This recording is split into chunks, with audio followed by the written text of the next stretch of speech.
নমস্কার বন্ধুরা, আমি সীমা। আমার সহচরী লাইফস্টাইল চ্যানেলে সকলকে স্বাগত জানাই। সকলকে স্বাগত জানিয়ে আজকে রবিবারের ব্লগটা চালু করলাম। আশা করি আপনারা সকলেই ভালো আছেন, আমরাও ভালোই আছি।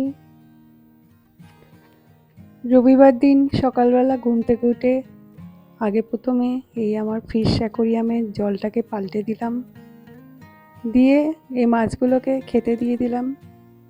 সকাল সকাল এরা খেলে বেড়াচ্ছে।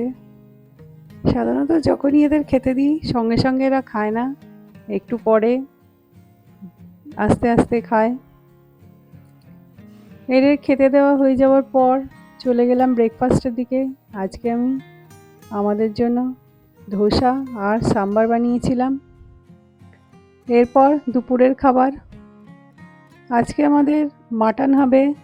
সিম্পল বাঙালি স্টাইলে যে লাল পেঁপে আলু দিয়ে ঝোল বানানো হয়, আজকে তাই একেবারে।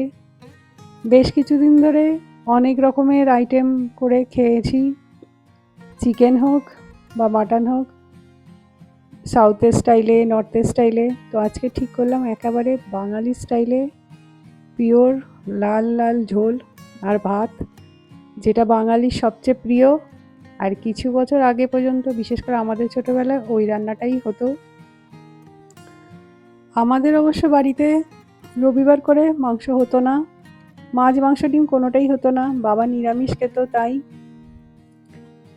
এখানে আমি মাংসটা করব বলে আগে থেকেই পেঁয়াজ আদা রসুন সবই কেটে নিয়েছিলাম। তার মধ্যে আদা রসুন আর কাঁচা লঙ্কা পেস্ট বানিয়ে নিয়েছি। তারপর মাংসটা নিয়ে তার মধ্যে ওই আদা রসুন আর কাঁচা লঙ্কার পেস্ট, হলুদ গুঁড়ো, কাশ্মীরি লঙ্কার গুঁড়ো, তেল মানে সর্ষের তেল আর দই দিয়ে আর অল্প একটু লবণ দিয়ে ভালো করে ম্যারিনেট করে রেখে দিলাম। এই ম্যারিনেটটা প্রায় 2 ঘন্টা মতো দিলে বেশি ভালো হয়, কিন্তু আমার কাছে সকালে এতটা সময় ছিল না, অলরেডি 10টা বেজে গেছিলো।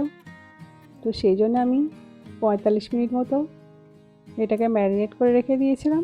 ততক্ষণে বাকি যে আরও আলু পেঁপে ছাড়ানো, পেঁয়াজ ছাড়ানো, এগুলো করে নিয়েছিলাম।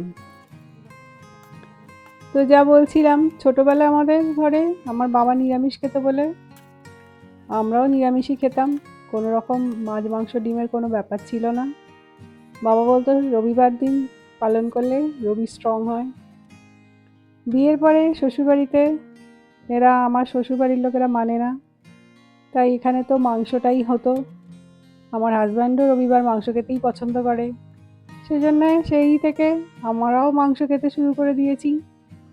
এখানে আলুগুলোকে আমি বড় বড় করে কেটে নিয়েছি, তার সাথে 4 টুকরো পেঁপে আর তার সাথে পেঁয়াজগুলোকে স্লাইস করে কেটে নেব। চিকেন হলে পেঁয়াজগুলো বেটে দিলে একটু ভালো হতো হয়, কেন পেঁয়াজটা পুরো সেদ্ধ হয় না। কিন্তু মাটনের ক্ষেত্রে পেঁয়াজকে স্লাইস করে কেটে দিলে বা যেভাবে কেটে দিলেও না কেন, তেলে ভেজে নেওয়ার পর মাংসের সাথে কষাতে কষাতে আর মাংসের সাথে সিটি দিলে কুকারে 8-10টা কিছুই থাকে না, পেঁয়াজ পুরো গলে যায়।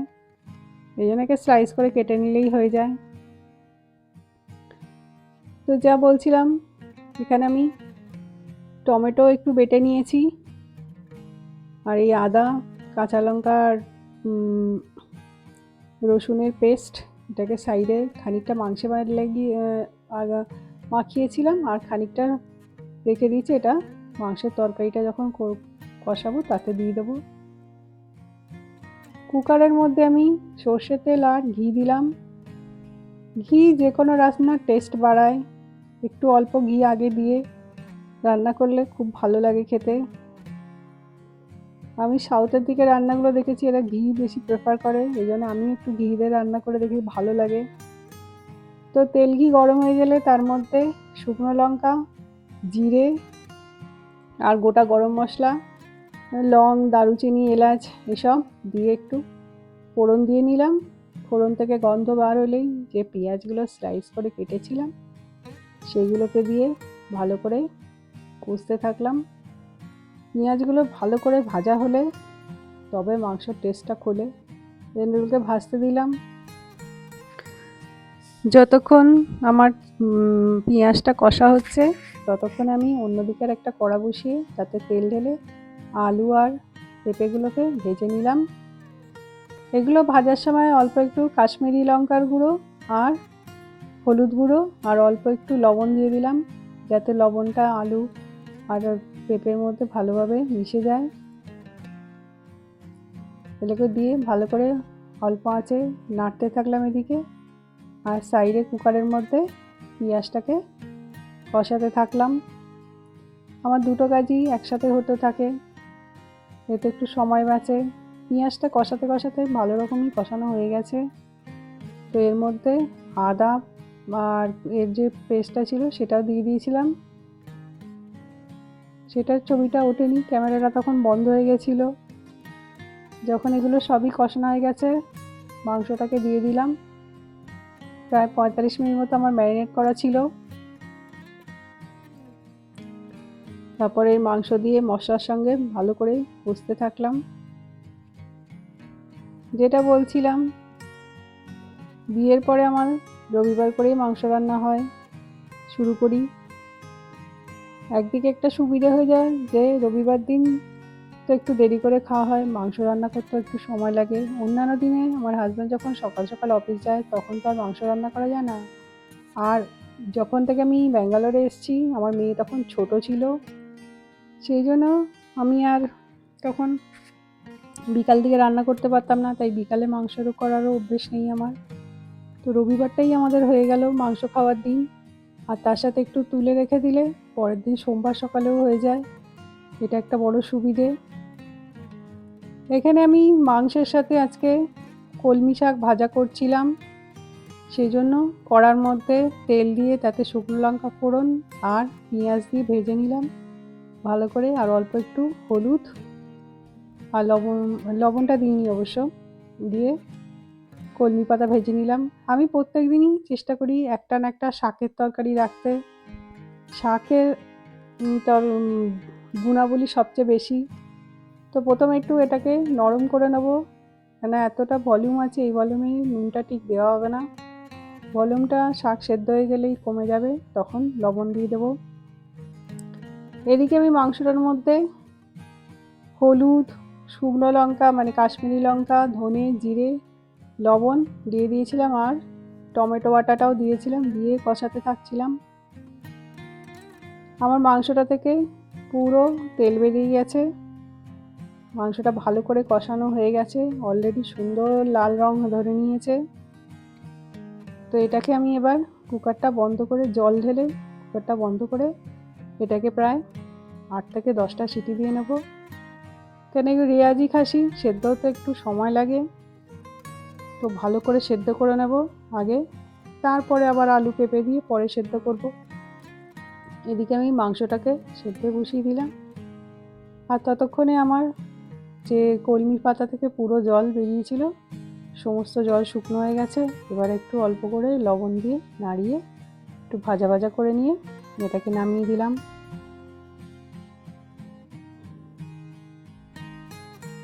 আমার মাংসটা কুকার থেকে দমে সিটি দিয়ে হয়ে গেছে, সেদ্ধও হয়ে গেছে অলমোস্ট।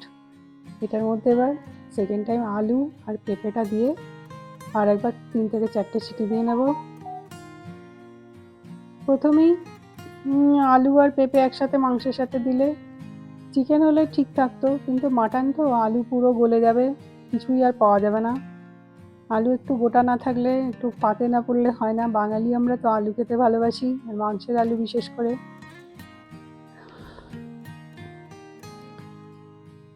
এখানে আলু আর পেঁপেটা দিয়ে আমি আরেকবার সিটি দিতে বসিয়ে দিলাম। আমার রান্না মোটামুটি হয়ে গেছে, মাংসের ঝোল হয়ে গেছে, ওদিকে কলমি পাতা ভাজাও হয়ে গেছে, লাল লাল ঝোল একেবারে লাল হয়েছে। ওয়েট করছি, আমার মেয়ে গেছে চান করতে আর আমার হাজব্যান্ড একটু বাইরে গেছে, আসলে খেতে বসবো। ততক্ষণ বাটিতে ঢেলে নিই। কুকার থেকে ঢালার আগে একটু গরম মশলা ছড়িয়ে দিয়েছিলাম, সেটার সময় ক্যামেরাটা অন করতে ভুলে গেছি, এই জন্য ওটা আর ছবিটা দেওয়া হয়নি। আমার দুপুরের রবিবারের লাল লাল মাংসের ঝোল আর ভাত। যদিও এর সাথে বাসমতি চালটা খুব ভালো লাগে, কিন্তু আজকে আমি আর বাসমতি চাল করিনি। আমার বাসমতি চালের টেস্টটা অত ভালো লাগে না। আমার বাসমতি চালটা শুধুমাত্র বিরিয়ানিতেই ভালো লাগে খেতে। তো যাই হোক, আমি মাংস, ভাত, শাক সমস্ত কিছু নিয়ে চলে এসেছি টেবিলে। এর সাথে আমাদের রবিবারের স্পেশালিটি হচ্ছে মিষ্টি থাকবেই, আজকেও আছে এখানের একটা মিষ্টি চম্পাকলি। আমার হাজব্যান্ডও এসে গেছে, মেয়েও আসবে আসবে করছে, সেই জন্য আমি অলরেডি ভাতটা বাড়তে শুরু করে দিয়েছি, যাতে ওরা এলেই খেতে পারে। কেননা একে তো সবই গরম গরম, খেতে বেশ সমস্যা হয়ে যায়। তাই একটু আগে থেকে বেড়ে রাখলে একটু ঠান্ডা ঠান্ডাও হয়ে যায়, খেতে সুবিধে হয়।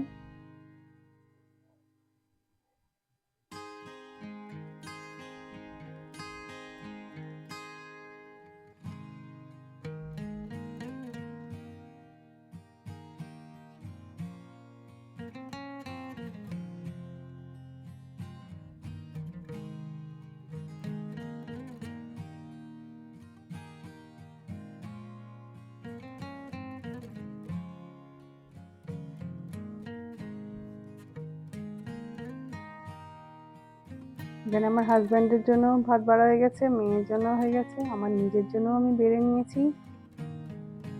যেন মাংসটা গন্ধ ছেড়েছে ভীষণ ভালো, পুরো পাড়ায় মনে হচ্ছে গন্ধ ভরে গেছে। আমারও ভীষণ দুপুরবেলা খিদে পেয়ে গেছে, তাই মানে হাজব্যান্ড আর মেয়ে রিভিউ নিয়েই বসে পড়বো আমিও খেতে।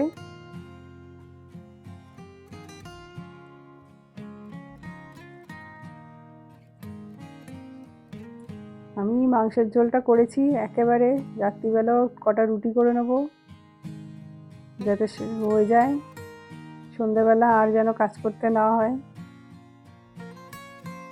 রবিবার দিনটা সবসময় মনে হয় একটু ছুটি আমরা পেলেও ভালো লাগে, কিন্তু তার হয়ে ওঠে না।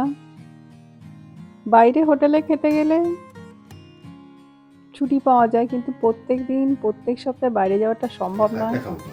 হ্যাঁ, শাকটা একটুখানি খাও। দেখ, আজকে পিওর বাঙালি স্টাইলে লাল লাল মাটনের ঝোল আর ভাত। বাঙালিরা এটা সবচেয়ে বেশি দুপুরবেলা খেতে ভালোবাসে।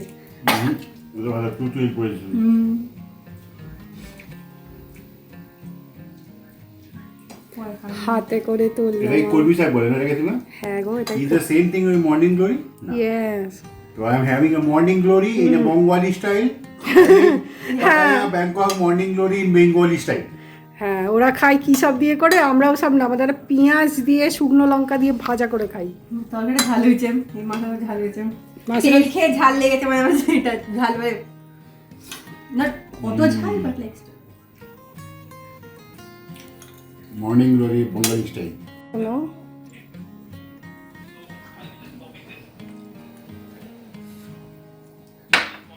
গরম সব ঢালি একসাথে করবে, গরম তো লাগবে। ভালো।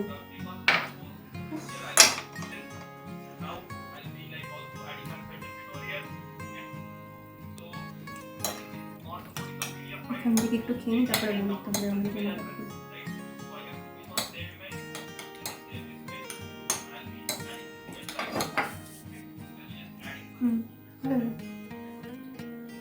নর্মাল বাঙালি খাদ্য যেরকম হয় সেরকম ভালো হয়েছে। নুন কম আছে। আর নুন কম হলে কিছু করার নেই, নুন কম আছে, টেস্ট নেই। আজকাল তো বাবা খুব নুন খাচ্ছে, একটু নুন বেশি দিয়ে দিলে, বেশি দিয়ে দিলেই আগে কি প্রচণ্ড রাগ করতো, কিন্তু এখন নিজেই নুন, কাঁচা নুন মাখিয়ে মাখিয়ে খায়। এখানে আমারও প্লেট সার্ভ করা হয়ে গেছে, ভাত, কলমি শাক ভাজা, আর আমার হাজব্যান্ড আর মেয়ে তো খেতে বসে গেছে। আমার এখানে কলমি শাক ভাজা আর মাংসের ঝোলের প্লেট আমিও খেতে বসে গেছে। আমি এবার আজকের মতো ভিডিওটাকে আমি এখানেই শেষ করলাম। আশা করি আপনাদের ভালো লাগবে। ভালো লেগে থাকলে লাইক, শেয়ার, সাবস্ক্রাইব করে দেবেন। ফেরত আসছি অন্য আরেকটি ভিডিও নিয়ে। ততক্ষণ সবাই ভালো থাকবেন, সুস্থ থাকবেন। নমস্কার। আমিও এখানে খেতে বসে গেছি। রবিবার ছুটির দিন সকলের আনন্দে কাটুক এই কামনাই করি। দেখা হচ্ছে পরের অন্য আরেকটি ব্লগে। নমস্কার।